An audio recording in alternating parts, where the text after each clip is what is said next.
Hello everybody, welcome back to Lamson Family Farms. Today is Monday, March 25th, and we are officially done with kidding season. As you can see behind me, we've got kids on the ground. I thought today we would go over how kidding season went, the highs and the lows, and just check in and see how things are going. It's been a couple of weeks, it's been pretty exhausting. I've had our hands full with these little guys. But now that kidding season is over, it's time to talk about what we had, how things are going, and what things are going to be like in the next couple of months for us.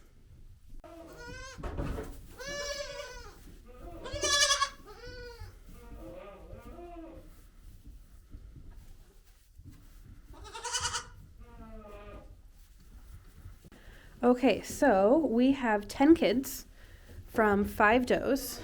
We had 1 set of triplets, 3 sets of twins, and 1 single. And I'm going to move them around so you can see. They're all here. They're probably hungry. It is 50 degrees outside, but it is still quite chilly, so I've got a lot of layers on. As you can see, they are trying to nurse. Hi, you guys. You guys are so cute. You're so cute. You guys are so cute. Hello. Hello. Hello. Hello. Hello, babies. Hello, babies. Hello, babies. Hello, babies. Hello. Hello. Oh, did you? No, I know you don't have any. Hey. Hello. Okay, so Nora was the goat who kidded first this year.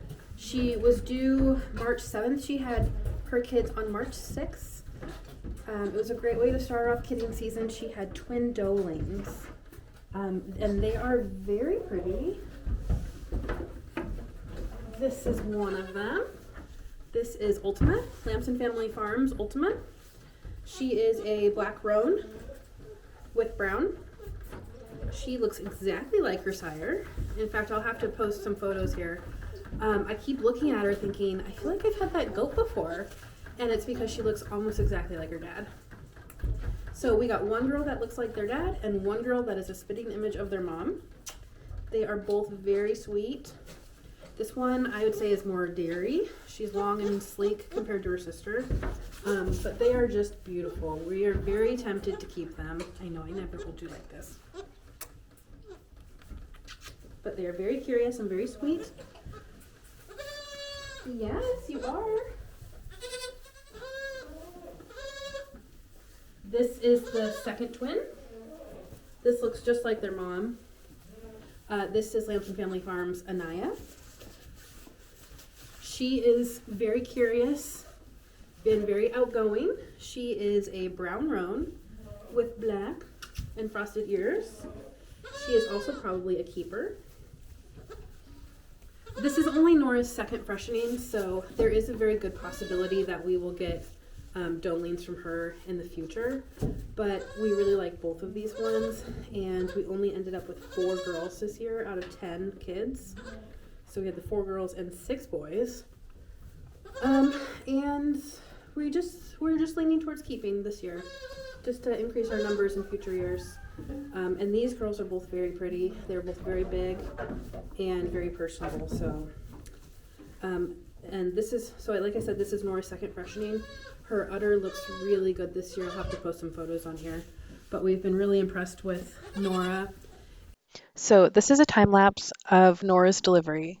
But I just wanted to say that we ended up naming her kids Anaya and Ultima after the book Bless Me Ultima by Rudolfo Anaya.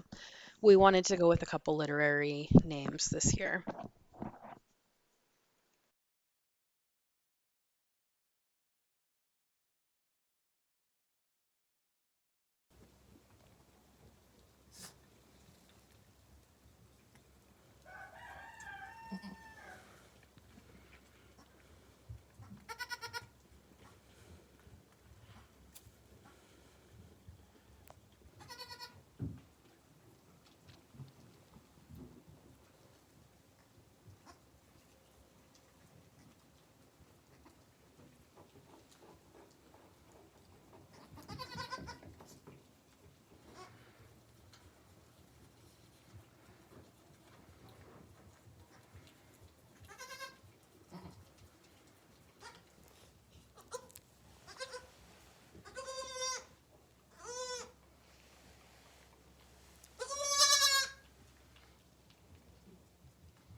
These are two photos of Nora's udder, and then we have the comparison of Ultima on the top and her sire Poe on the bottom.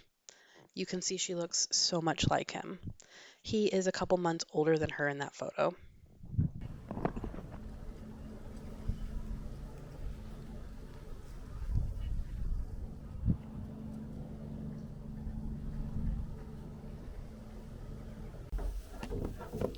Okay, so after Nora, who kidded on the 7th, then we had Gaia do 5 days later, so I had a little bit of a break. Gaia is a first freshener, and she had twin boys. So she had this beautiful boy, who is black and white. Does have some roan near his face, but he's mostly black and white. I wouldn't call him black roan. He is beautiful. He was definitely a little bit smaller than his brother at birth, but he's kind of caught up. We are probably going to make him a wether. And then she had this gorgeous boy who is very long and slender. He has got great length on his body. He has nice stout legs. He's very well poised. He's just absolutely beautiful. I really like this one. I am not looking to add any more of these colors to my herd though, because I already have quite a bit of this. He is brown roan with white, and he has very flashy legs. And you got frosted ears, and he's got his dad's trademark white around the eyes and a pink nose. He will be sold as a herd sire potential. He's a very nice boy. I'm very happy with this out of my first freshener. And his mom's udder so far is amazing. She's got a nice high compact udder, great teat length. She has had a lot of milk as a first freshener. She's been amazing on the milk stand. She only gave me a little bit of fuss the first day because she was sore. She milks out like a dream. I'm really impressed with Gaia.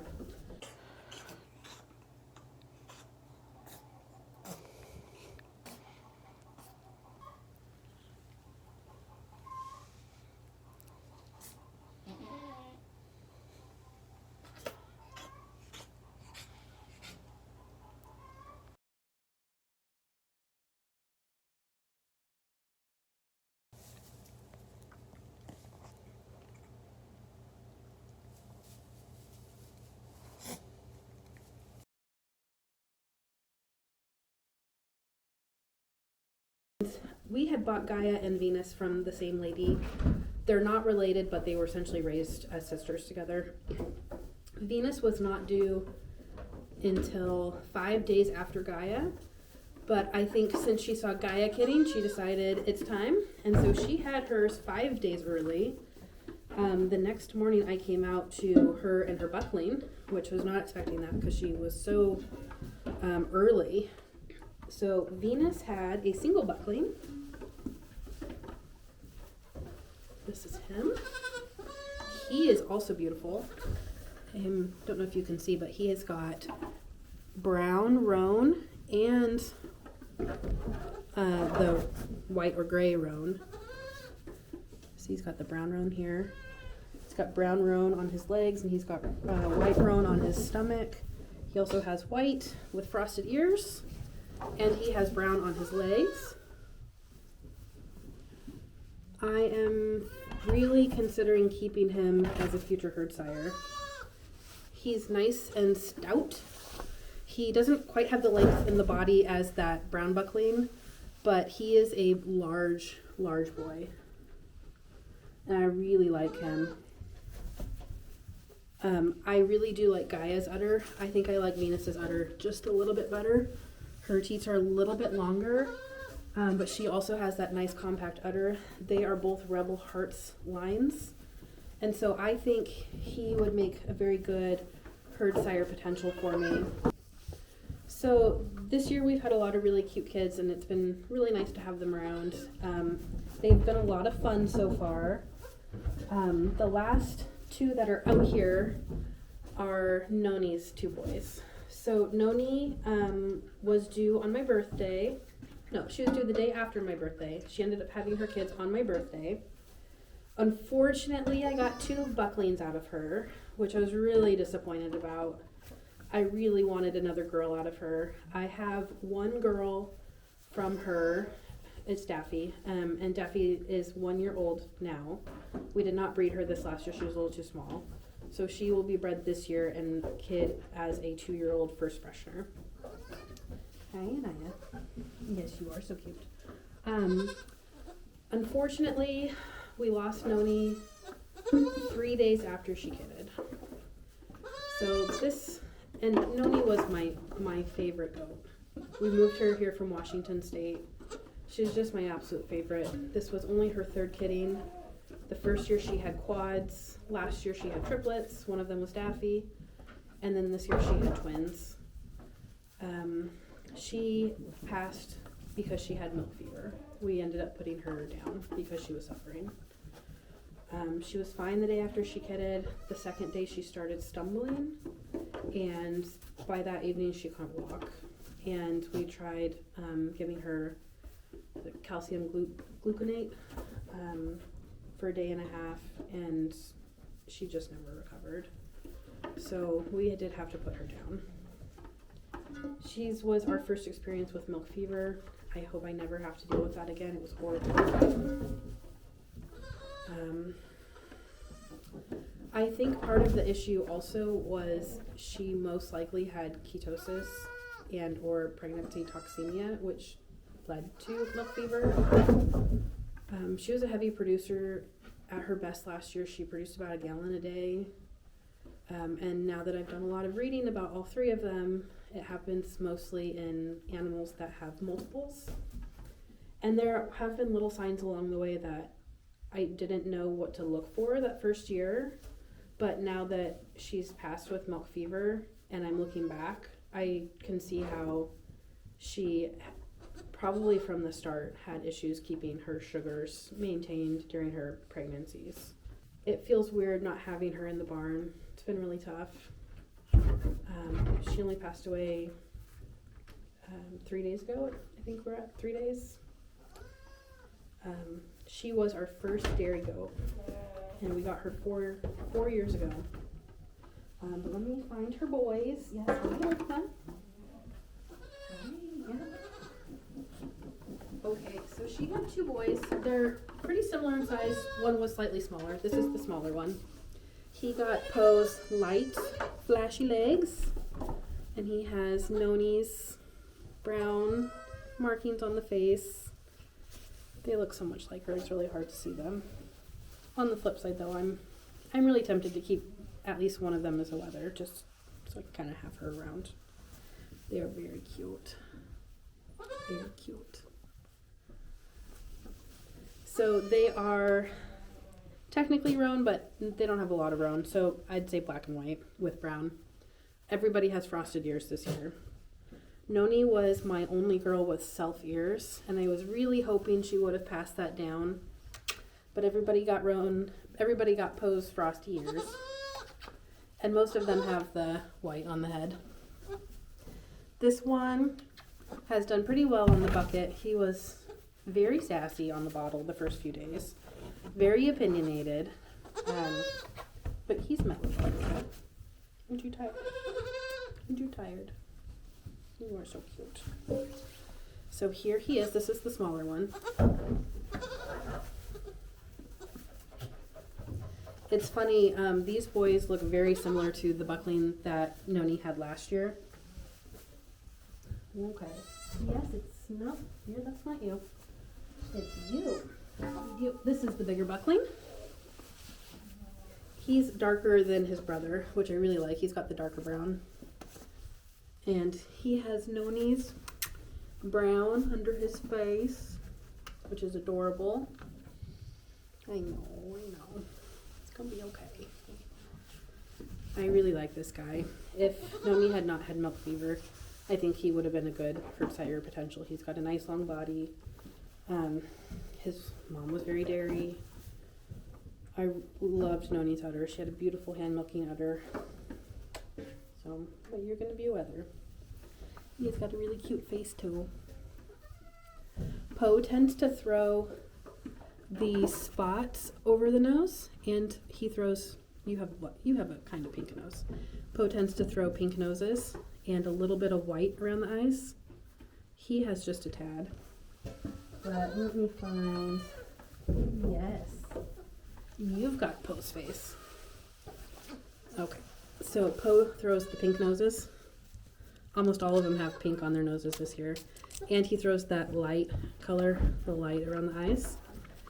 And yes, I don't have a bottle. Boy, you definitely can tell when you have bottle babies. You are always so desperate. You have a full bucket over there. So, and then Poe throws the kind of the color across the nose. It looks like kind of a half spot. I know.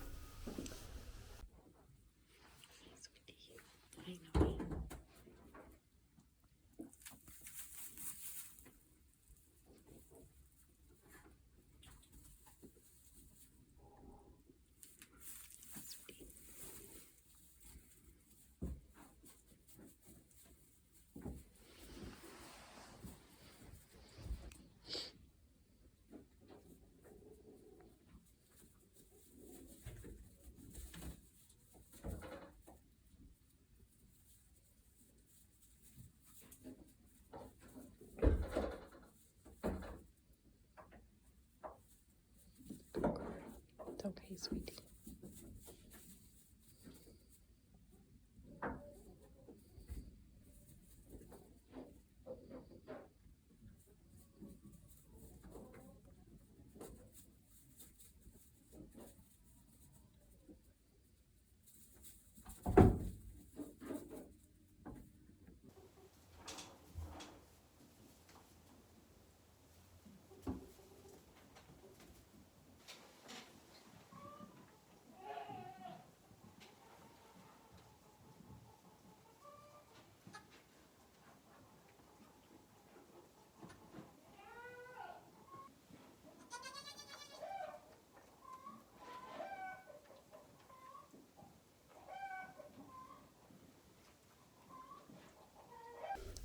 Gogo was last a kid. She kidded, just a couple days ago. She kidded on Sunday. She was 3 days late. We were starting to get a little worried about her. She was in pre-labor for a long time this year, probably about 5 hours. She had triplets, and I think she might have earned herself a retirement. She did really good this year. She gave us kids of all different sizes. She had a very, very tiny buck. He is the smallest kid we've ever had. Sir, I don't have a bottle. So Gogo had the tiny buck, and then she had a pretty average-sized doeling, and then she had a massive doeling who is gorgeous. She is probably the flashiest goat kid we've ever had. She is a definite keeper. Like I said, we'll probably end up keeping both doelings. But I'll go show you them in a little bit. Let's see. So that was Gogo. Gogo is 8 years old, so she's probably going to retire. We were really hoping that Noni and Gogo would retire together. They were buddies. So this is her third kidding with us. The first 2 kiddings, she had singles, and she never developed an udder beforehand. So we always questioned whether or not she was pregnant because she's a very deep-bodied doe, and she didn't really show. And she didn't develop an udder. And so we just figured she was probably not pregnant. And then she would just surprise us with a kid and an udder. But this year, she developed an udder weeks before, and she is still very bagged up. She has a lot of edema this year. She has a lot of edema this year, which is not really like her, and she's not milking out like her udder is still very meaty after she melts. So I think it is definitely more uncomfortable for her this year. So she might be done. Everybody else is doing great. Now that we are done kidding, I'm trying to decide who's staying and who's going. We will definitely be selling wethers. If they end up not selling, it's not the end of the world. We have a lot of wooded spaces on our property that we need to clear. And so having some wethers to eat things is not going to be a bad thing for us. She was disbudded yesterday. She's doing really great. We had a couple of people, thank you Carly and Aaron, for coming to show us how to disbud goat kids. When we lived in Washington, we had a lady named Ashley. Hi, Ashley. And she was amazing at disbudding. And so we would just take our goat kids to Ashley to have them disbudded. But we thought it might be time. It's jumping on me. Anaya. We thought it might be time to figure out how to do it ourselves. So yesterday, we disbudded 3 of them. And then this weekend, we will probably be disbudding Noni's twins and then Go-Go's triplets. And then everyone will be disbudded. And then I need to start tattooing. I probably should have done that last weekend.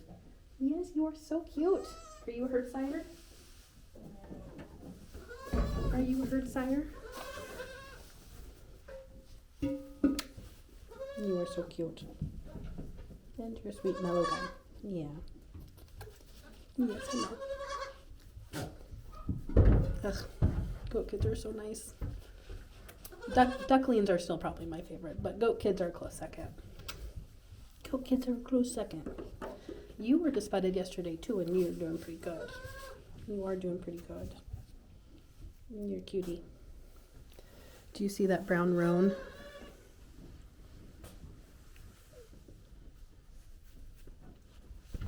Yeah, I know. I was messing with your ears.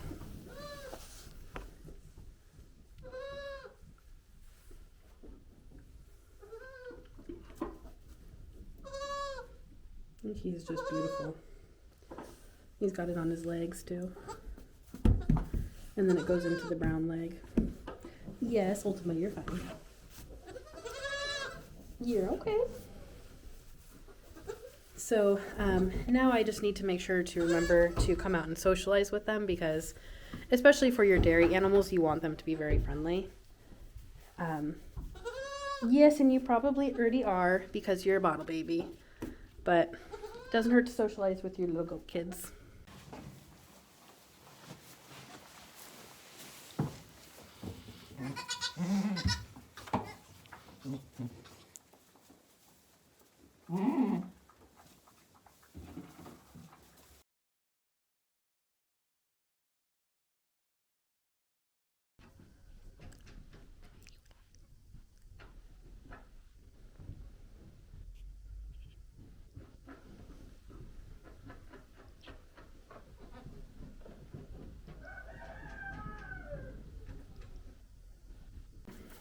So what I like to do when they are just born is take them inside for the first few days, because they generally need a little bit more help trying to figure out the bucket. And so I like to just do bottles for the first few days, get them used to the lambar nipple, and then they come outside to the barn.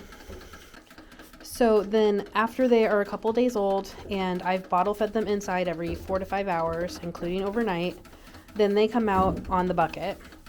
And by that point, they know what the nipple is like. They know to look for it. And they're not as delicate as when they're newborns. And then I generally leave them out here on the bucket. When they get hungry enough, they will figure out the bucket. And then I just check on them a few times throughout the day. And I see if their bellies are empty, then I help them get on the bucket. But I do not bottle feed from that point. The only thing I do is assist them to get to the bucket, and after a couple of days, they've generally figured it out. It really does help for them to see the other kids drinking from the bucket, and then they pick it up faster. I feel like the first ones that we put out into the barn on the bucket are generally the hardest because they don't have anyone to show them how to do it. Okay, so right now I've got Noni's smallest boy, Gaia's herd sire potential buckling, Gaia's weather, and I've got a bucket that's about to fall over. I've got Venus's single, who I might keep as a herd sire, Sir, you have a bucket. He always does this. No, right there. No. And then I've got Ultima and Anaya, the two girls from the two girls from Nora, who are most likely keeping.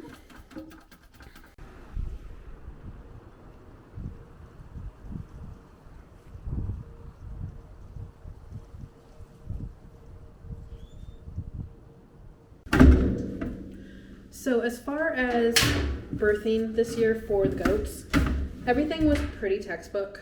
Didn't have any major issues, which was great. I was a little worried about Gogo because she was in pre-labor for so long this year. She's never done that before.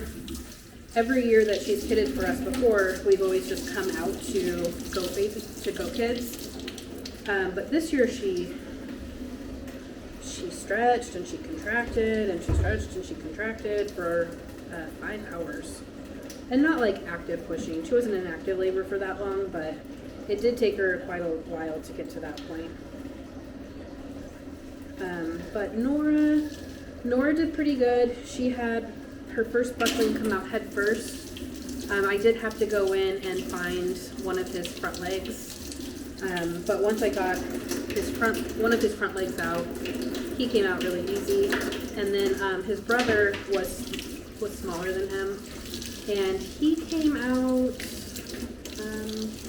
I think he had just one front leg out, but he came up pretty easy. So when I'm cleaning these lamb bar nipples, I like to use different brushes to really get in the crevices here to clean it out, because you don't want any like milk residue hanging out. So I generally keep a number of brushes here because this is where I also clean out my milking equipment. So I've got a couple of this size. I've got these ones. I have a fine size. I also keep a toothbrush. I keep steel wool.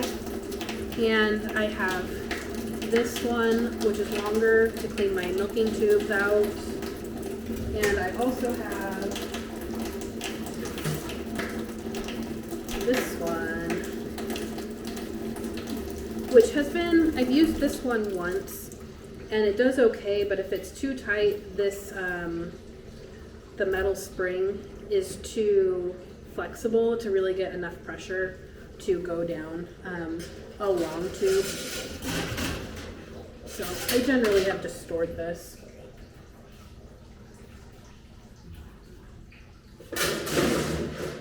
But I do find it's helpful to keep a number of brushes around to get in everything. So that was Nora's kitting. Gaia did really good. She's so funny because it was her first freshening. They tend to be a little bit more confused the first time. So most of my does will generally push in active labor standing up for a little while, but then they will lay down. And Gaia never laid down. She had her kids standing up. She never licked them off. And so after she kitted, then she went into the corner and just looked at them very confused. She never once, not even one lick. So I was very glad that I was there for that, because I don't know how she would have done if I had not been there. Her labor was very quick. She pre-labored probably for about 20 minutes, and then just a couple pushes and they were out. And then Venus, because I hadn't even put her in the maternity ward yet, because I thought we had 5 more days with her. I came out the morning after Gaia kitted, and she had already had her buckling, single buckling, and he was already dried. And I don't think he had nursed yet, but he was over in my buck's area, which I'm really glad I've got a very tolerant buck, because he had walked through the cattle kennel. And so Venus was calling for him, but he was in the wrong stall. But she did really well. She passed her placenta, no issues. Sorry, I have a kitten at my feet. It's been a very busy month. We have goat kids, and we also have kittens in this building. They are 7 weeks old today, and they will start going to their new home soon. And then we will be getting Winifred, their mom, spayed, and she will be going back out to the barn because she's one of our barn cats. So we've got the 2 barn cats, Onslow and Winifred. And Onslow is already fixed. He's the dad to this litter. He's already fixed. In fact, he was fixed 10 days after Winnie had gone into heat. Madam. So this is Calico Girl. She's going to one of our friends here. She's very pretty. She even has the stripes on her legs. She's a real sweetie. Yeah, there's Winnie the mom. Calico Girl is one of the bigger kittens. So she's going to her new home with one of her siblings, Moo Kitty. So he's a tabby boy. He has a lot of white. He looks like a Holstein cow. And then one of the male kittens, Orange Boy, is going to one of Julia's coworkers' friends. And then we've got somebody coming later this week who is probably interested in the remaining 3, because we have 6 kittens. So hopefully that will work out. If not, we've got a number of people who are interested in them. So they're all going to go to their new homes. It's been a very busy month between the goat kids and the kittens. But we're really glad we were able to experience having kittens. They're so much fun. And Julie and I had never had the experience of raising kittens. Not that we did all the work, Winnie did it, but we've never seen kittens from birth to 8 weeks. So it's been fun. So right now with the kids in the barn, so we've got, there's 7 in the barn. We're going through about a gallon of whole cow's milk every day, in addition to them getting all of the goat's milk that we're milking out. It would probably be a little different, especially, if 2 of them were not first fresheners, but we're not getting enough goat's milk right now to keep up with what the kids are eating. And I should say I'm not pushing the goats. So I'm not going to push them this year to produce a lot. I'm only trying to milk once a day. Right now I'm only milking twice a day if one of the goats needs pressure relieved. Like right now, because Go-Go kidded 2 days ago? Maybe 2 days? What are we at? Monday? God, it's today only Monday.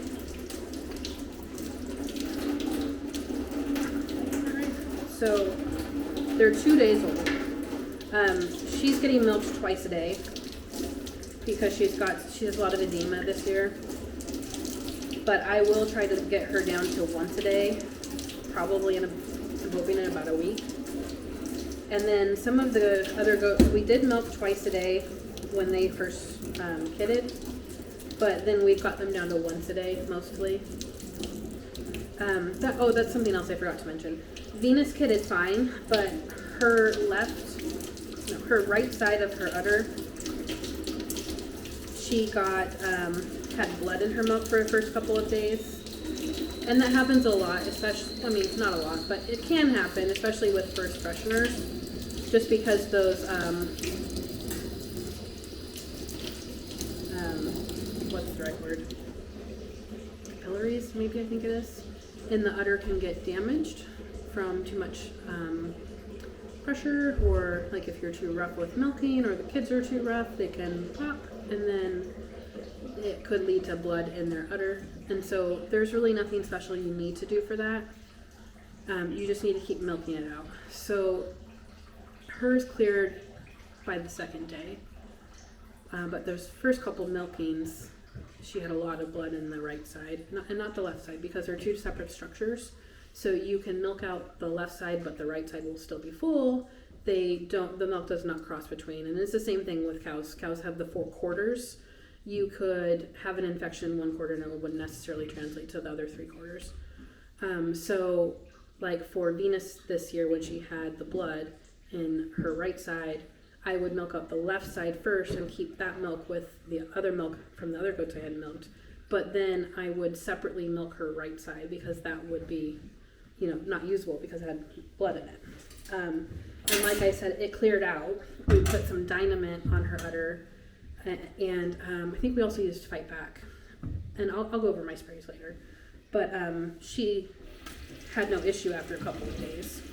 So right now we're going through about a gallon of the cow's milk and then all of the goat's milk. I'll anticipate needing to buy more cow's milk as they get bigger. The bigger they get, the more they eat.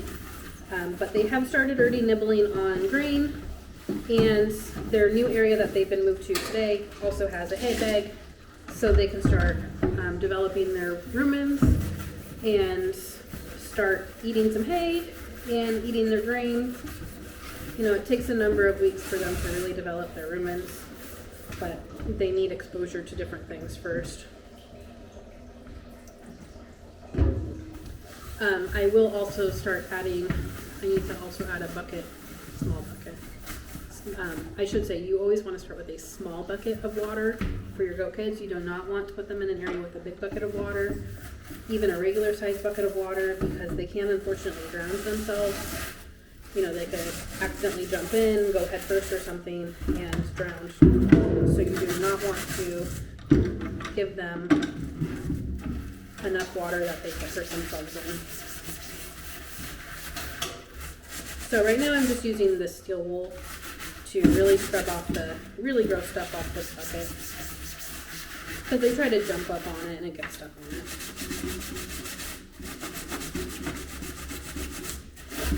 My goals this month have been to keep everybody alive, keep these babies alive, and just maybe start some seeds. I'm hoping to get my seeds started this week, I think. I've got these last 3 goats in this commercial kitchen, and then after I get them on the bucket, I'll have a lot more free time. Start getting my garden going.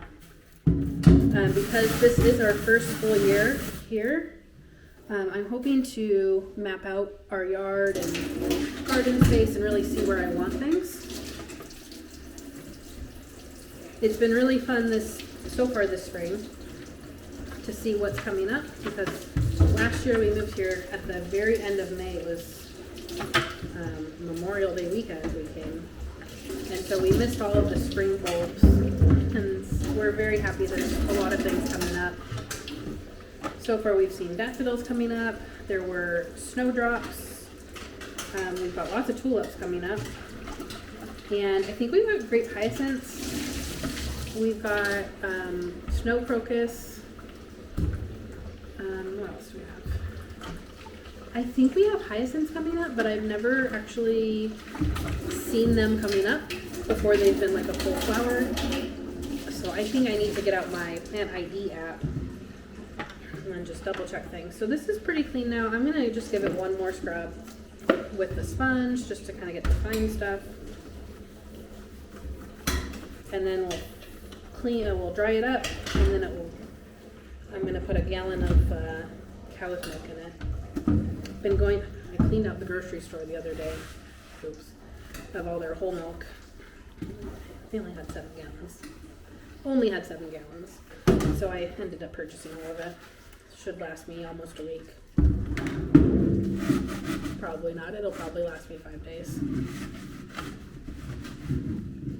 This is why I really wish we had a cow in milk right now too, so I wouldn't have to be buying milk from the store. But maybe someday. We're expecting 2 calves this year. Hopefully they're both heifers, because we did heifer select straws.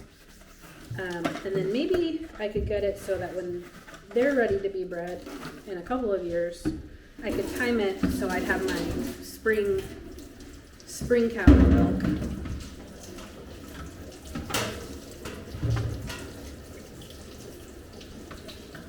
Okay, I think that's pretty good. So I'm just going to let that dry. And in the meantime, I think we will do our bottle for the little guys. It's about It's about 2:30 right now in the afternoon. I gave them a bottle last at 9:30. So 9:30, 10:30, 11:30, 12:30, 1:30. It's been 5 hours. And I usually start with 4 hours, but I found we were kind of overfeeding these guys. They just weren't showing that they were hungry after 3 or 4 hours. So I've just been letting them sit to 5 hours so that I know that they're hungry. And they've been doing much better with that. So, and I do want to show you guys the kittens. Okay, so when I am bottle feeding what I call the littles, and that's essentially any goat kid that's come inside. Let me show you one of the kittens. We'll have little kitten interludes as they go by. This is Moo Kitty. He is a little tabby. He's very cute. He is going home with Calico Girl. This is the other tabby, who's my favorite, Chonky Big Boy. He has very flashy front legs. He's my favorite. Look at that face. He's so cute. He's definitely the biggest kitten. So when I'm feeding the littles, you always start with colostrum. They always get that first, and I will give them as much colostrum as their mom makes. And then when we're kind of at the tail end of the colostrum, I'll start mixing that with the goat milk if I have it. And if not, then I'll start mixing in whole cow's milk so they get used to that. This is Orange Boy. He's going to one of Julia's and come with his really cute belly. He's very sweet. He's very adventurous. And so what I do, today we're going to do just whole cow's milk. They had goat's milk mixed with cow's milk this morning. And so now this afternoon I'm out of just goat's milk. And so I heated up the first few days. Once they get outside on that bucket, then they don't get it heated. I just fill up the bucket and then it will go to room temperature. So I just heat the milk enough that when I put my finger in the milk, it doesn't feel hot. You don't want it to be hot. You want it to be about body temperature. So this is Gray Girl. She's got that Orange Boy orange throughout her coat. And she's got the striping of her parents. She's very cute. This one is Torty Girl. She looks just like her mama. She's a real sweetheart. Look at that belly. Isn't that cute? She's kind of got getting that wiry hair. She's a real sweetie. I like her. Who do we have left? Was that 6? We've got, I don't know how we ended up with this, but we used this Worcestershire, I'm probably saying it wrong, sauce bottle. And we have used this for our newborns for 4 years. And yes, we do give it a very good cleaning after each season. It is 10 ounces, and we've just got used to measuring how much they eat from this bottle. I feel like it's a good size, especially for the littles. These 3 started with finishing 1 bottle between all 3 of them every 4 hours. And here we are 2 days later, they're finishing 2 bottles between the 3 of them every 5 hours. And so I usually just take my funnel, I've got my milk, and I usually just pour a bottle in before I go in there because they're going to be hungry and get that ready. And I probably already have, I just do it by sight now, about 2 bottles worth of milk. And then I use my lamb bar nipple, and that just fits right over the top, and we're ready to go. I always take a towel with me. Okay, so this year I've just got them in this little room, which will end up being my office, just off the commercial kitchen, and it's just a little room that separates our half bath. So it's a good spot because it's small enough that I can heat this room without not having to use a lot of space. It's quiet, they can be in here, it's not a big deal. So when I am bottle feeding, I like to lay down a mat that they can get traction on. You'll find the little goat kids have those, they've got these little hooves and they They don't do well on smooth surfaces. So I always start with, for this batch I'm starting with the littlest buckling. He is tiny. He is the smallest goat we've ever had. So here he is. When I hold him up now, pay attention to the white part of his rear. And what we're looking for is signs that he's hungry. So it's been 5 hours. You can see where his spine goes along the top. And just under that, you'll see an indent. And that's a good indicator that their bellies are empty now. So, and you can see he's trying to bop me. He's looking for food, which is a good sign that he's hungry. And I say this because, so you can see, I don't know if you can see while I'm holding him up. Do it this way. Can you see the indentation? So you're gonna wanna look for that. So it's just here, right here. You can see he kind of caves in a little bit. That's where about his stomach is. So, and I'm saying all of this because you're probably like, of course he's hungry, you haven't fed him. It's very easy to overfeed goat kids, and that will cause all sorts of stomach issues with them. So you don't want to overfeed your goat kids. It can be really easy to overfeed them because this is a very instinctual behavior for them. They're bopping and udder. They're looking for food. That's what they've, been bred to do. That's what babies do. But he will keep doing that even if his stomach is full. And so you can very easily overfeed your goat kids. So you want to be paying attention to how full or not full their stomachs are. So when I'm feeding the bottle babies, hi, you were very cute. When I'm feeding them, I'm paying attention to their stomach. I'm not really paying attention so much to this behavior. I'm just trying to get their bellies full. So I'm gonna take you down a little bit. Okay, so when they're little, they don't necessarily know about the bottle. You have to show them that the bottle is where the milk comes from. These guys are a couple of days old, so they've got it a little bit more figured out. So I put my legs here. I always put their butt to my leg because it gives them a place to back up. Goat kids are very much into backing up. You can see he just backed up there. And I need something for him to stop at. And I will often lift my leg up a bit so his butt hits it, because if I have my leg down, he'll just go over my leg. So I back him up and I put his butt to me. And so I have his face here that I hold with my hand, because their heads are going to go every which way. Even though they're hungry, they're not going to put the bottle in their mouth right away. They're going to jerk their head around, so you need to be able to hold their head. So right now I've got his lower jaw in my fingers and I'm opening his mouth. He can't back up anymore because I've got my leg, and I'm using one hand to open his mouth. And then I will just put the bottle in his mouth, just at the front of his mouth. And as you can see, he's hungry. Every kid is different. Some kids, I'll raise the bottle up a little bit higher. They like that. I've just learned with him, he does much better if the bottle is more level. So he's also what I call a sippy cupper. He takes the little drinks and then he wants to stop. You'll get some kids who will drink almost the whole bottle in one sitting. He's not like that.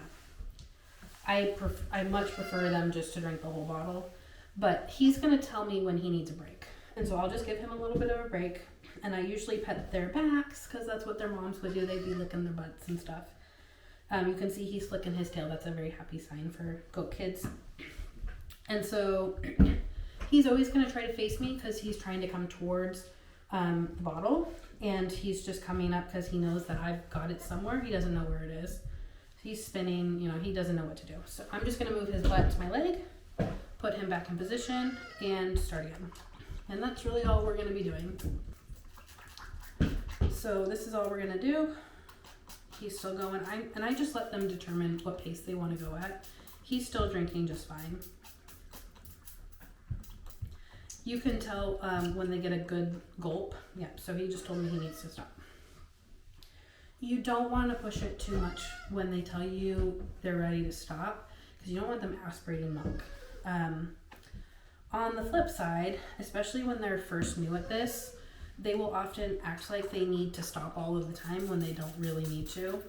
And so what I do for that is I just kind of hold the tip of the nipple in their mouth And sometimes you'll just have them kind of holding it in their mouth, and then they'll realize, oh, I need to start sucking on it. And so then they'll start up.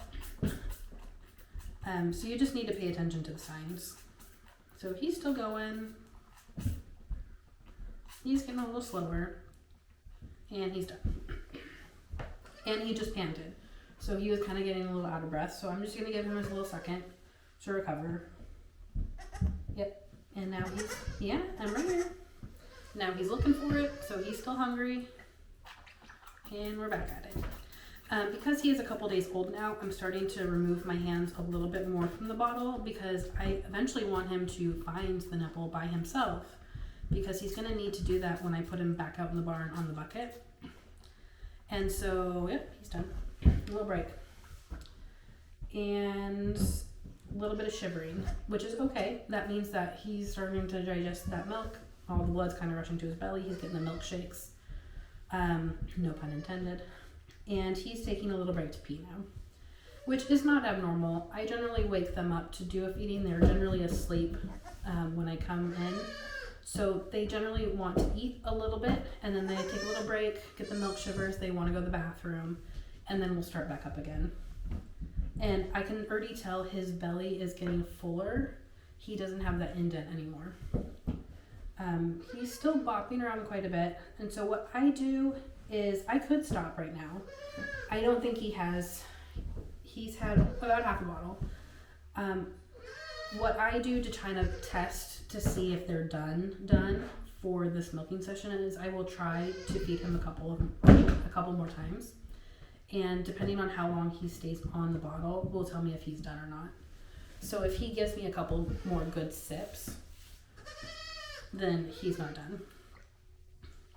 But if he protests right away, he's done. So he's still going. I think he's not full yet.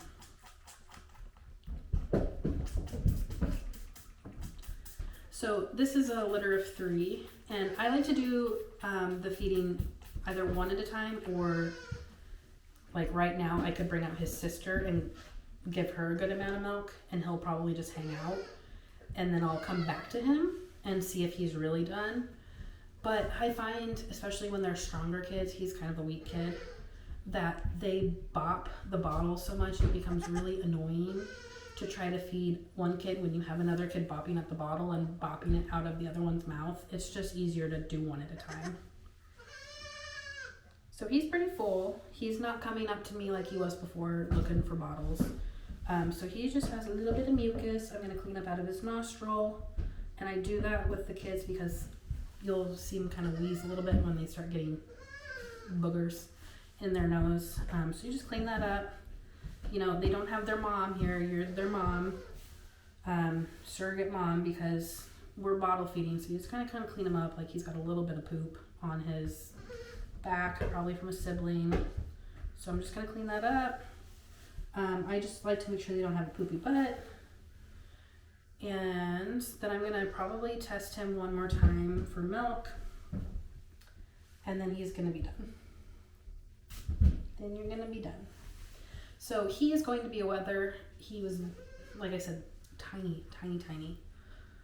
He's not buckling material. Even though he has a very flashy coat, part of being a responsible breeder is not just going by coat color. You're going by conformation, udders, different disease tendencies.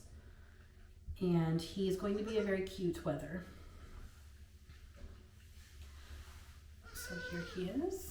I really wish he was a girl and he was bigger. He's got that really nice brown on the leg. He has a very nice, cute head. Beautiful coat. He is very light, roan. And we're going to try one more time. He already had quite a bit. He did pretty good. We were really worried about him the first day because he did not breathe right away when he was born. It took us a little while to get him going. And he was very much a sippy cupper. See, he rejected that pretty quickly. So he's done. And we'll move on to the next.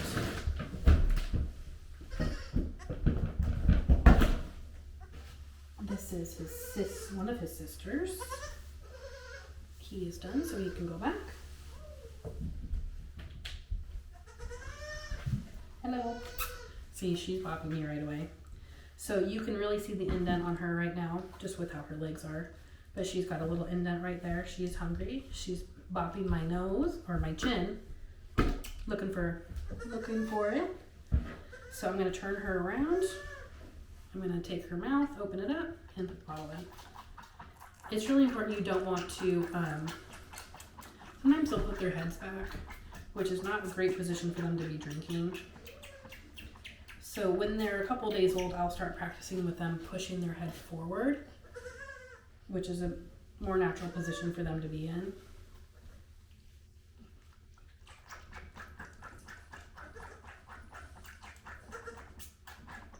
She also tends to be a bit of a sippy cupper. So she'll take a little bit more kind of prodding to get going. She also really likes to throw her head back, which is not great because now you're sneezing. Okay. And I'll get her sister out for a size comparison after I finish feeding her. So she's looking pretty good. But we're still gonna keep going.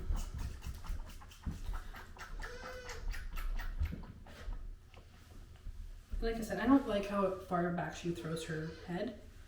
So I'm gonna just start practicing putting her head forward.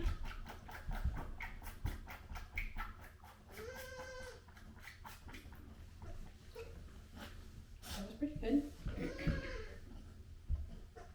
Yep, I'm gonna give her a little bit of a break. I've got them in a big tote with 2 towels underneath, and I change the towels every time I come feed. So every 5 hours they get 2 new towels. So I probably have about 15-20 just farm towels that I use, and so I just pretty regularly do a lot of laundry, especially during goat kidding season.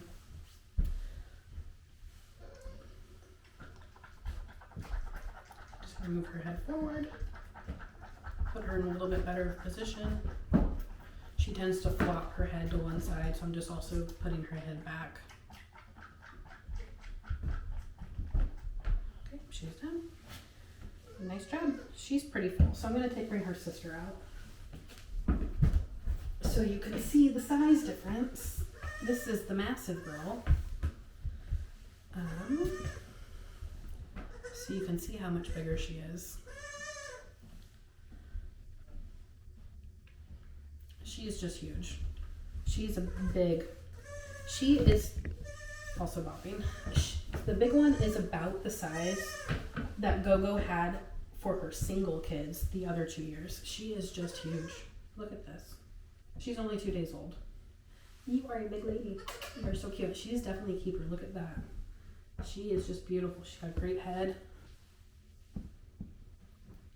She's got nice big bone. She's long. She has a beautiful coat. She's very proportionate. This is a good goat. She might be the best goat kid we've ever had. I'm really impressed with this. It's a shame Gogo is 8 years old and retiring, because I would love more kids like this out of her, but I don't want to push it with Gogo. I think she's ready to be done. But I mean, look at those legs. Great. Just beautiful. Look at that length. You are a beautiful goat kid. You are a beautiful kid. And the coat to boot. You know, and she's only going to lighten up with all that roan. Just beautiful. So you can see she's trying to go to my armpit. She's hungry. She doesn't know where she's supposed to be going. So I'm going to tuck her butt. I'm going to bring her head around. And I'm going to put the bottle in. She's probably the closest out of all 3 of them to being put on the bucket. And I'm hoping I can get her looking for the bottle and putting it kind of latching on by herself within the next day or 2. And then I'll put her out with the other bigger goat kids. See, she's pretty much already got it. She's looking for it pretty well. She's still not quite there. She's still trying to go under and bop it up. But she's pretty close. She's closer than her siblings. Yep, there you go. So I generally practice more with them in the daytime, not in the middle of the night when I'm doing the 2:30, 3 a.m. feeding because I'm tired. But in the daytime, I'll give them a little bit more time just to kind of play around and try to find it. Like right now, she's on it by herself. This is essentially the bucket situation. So she's pretty close. She's looking for it. I'll let them kind of look around. She's still got the indent a little bit. She's still hungry. She has hardly had any yet. Come on, you find it? Yeah, you're close.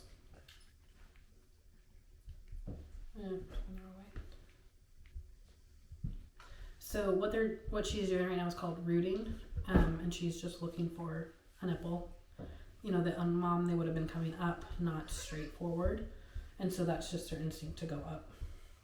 And so when you've got them on a bottle, you just have to teach them where it is.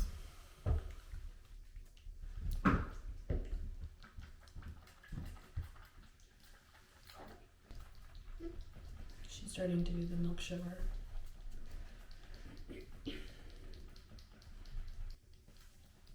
So her brother's already laid down in the tote, which is a good sign. He's full. He's gonna sleep. Middle girl is about ready to lay down. And I know a lot of people say, like, why do you just keep them in a tote the first few days? This is really all they do. They eat, they sleep. It's generally, well, we found that after about the first 3 or 4 days, then they want to start hopping around. But, the first couple of days, they're fine. They're fine. I'll lift her up in there again so you can see her. She also, on the side I'm about to show you, has a brown patch on her belly. You are just so cute. I don't think we've ever had one with so much white. We've never had just a white leg like that before. So one other thing that I do when I know they're about a day out from going to the barn is I turn the heat down in here. So when they're little, I keep it pretty warm, and then I start tapering down the heat, because once they're fluffed out like this, after a couple of days, a day, you can start taking the heat down, and that helps them acclimate to what the barn is going to be.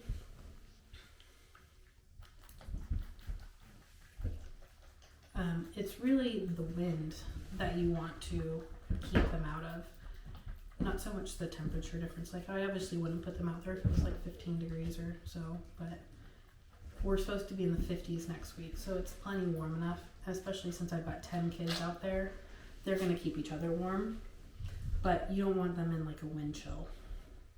So she's almost done with this one. I'm not going to give her the rest of this little bit because it's mostly going to be air anyway. So we are all done. I don't know if you can see now, but she's got a nice puffy belly. She doesn't have the indent anymore, so she's pretty full. She probably had about 3/4 of that bottle. She's doing a little milkshake, which means she's kind of digesting. She's not booping me anymore like she was when I first brought her out, so she's pretty content. Yeah, you are pretty content. She's about to pee. I can tell it's coming. And then she's probably going to pick a spot and lay down. So it certainly also does get easier over time. I remember it was Noni's quads were our first bottle babies, and we were so overwhelmed. We got so frustrated the first couple times we tried to feed because they didn't know what they were doing. We didn't know what we were doing. It was very hard to get them to take the bottle. And it gets so much easier the more you do it. Just like anything else, the more you do it, the easier it gets. It is nice to have a break in between having the littles. Like this year we had it pretty well staggered, where we had at least a couple days, I think at least 3 or 4 days in between kids. So we never had more than 3 in here at a time.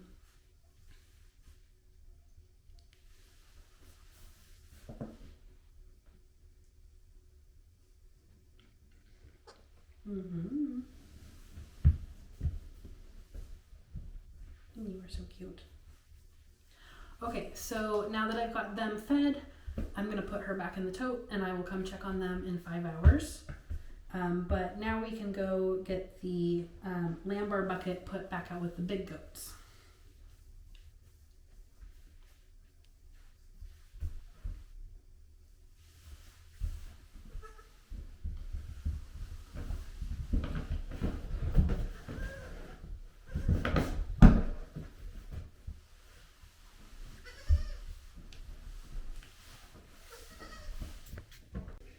Okay, so now that I've got them fed, I'm gonna assemble my bucket.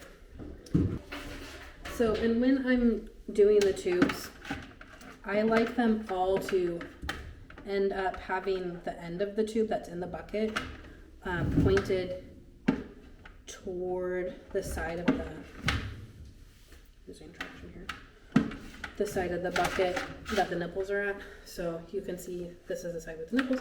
I like these tubes to kind of tuck in on that side, because what's going to happen is with how I have this hooked up, because I don't put it in a stand where it stays level, I hook the handle to a clip. What happens when they use it, it tips forward.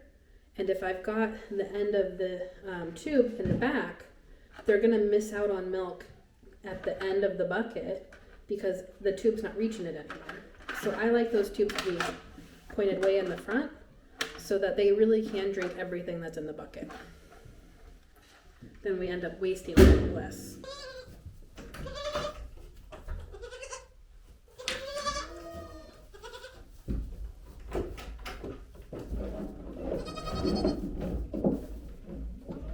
It has been really nice having these Dutch gates so far. Yes, hello. Okay, you gotta let me through. Okay, here you go.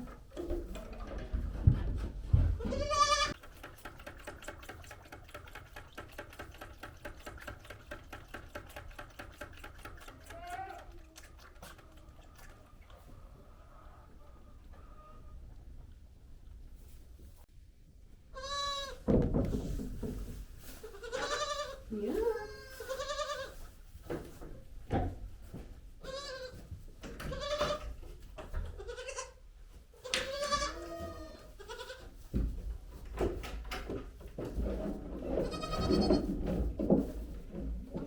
It has been really nice having these Dutch gates so far. Yes, hello. Okay, you gotta let me through. Okay, here you go.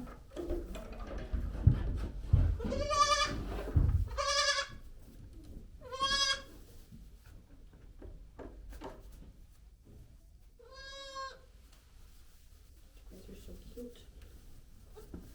You are so cute. You look like your mom. I miss her. You look like your mama.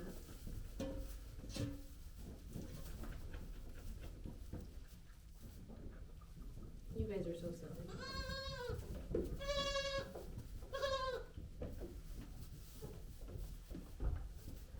Okay, you guys.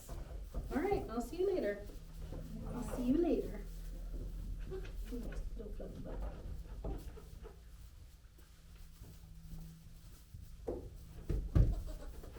Yes.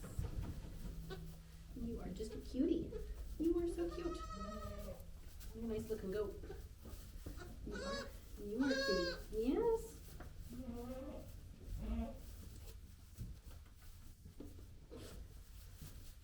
Pippus. Hello, Pippus.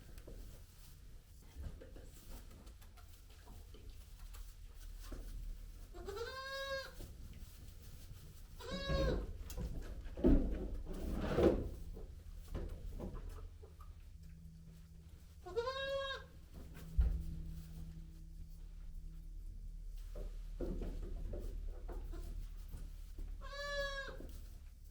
Yeah. You're all right.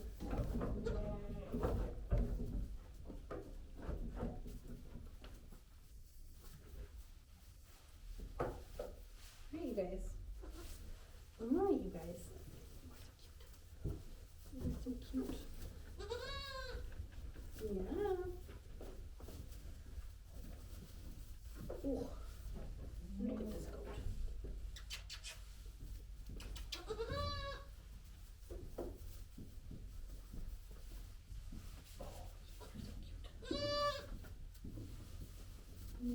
like your mom.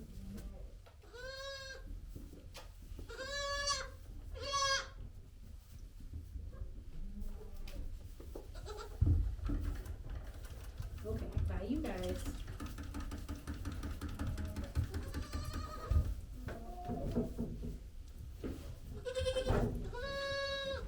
Yeah.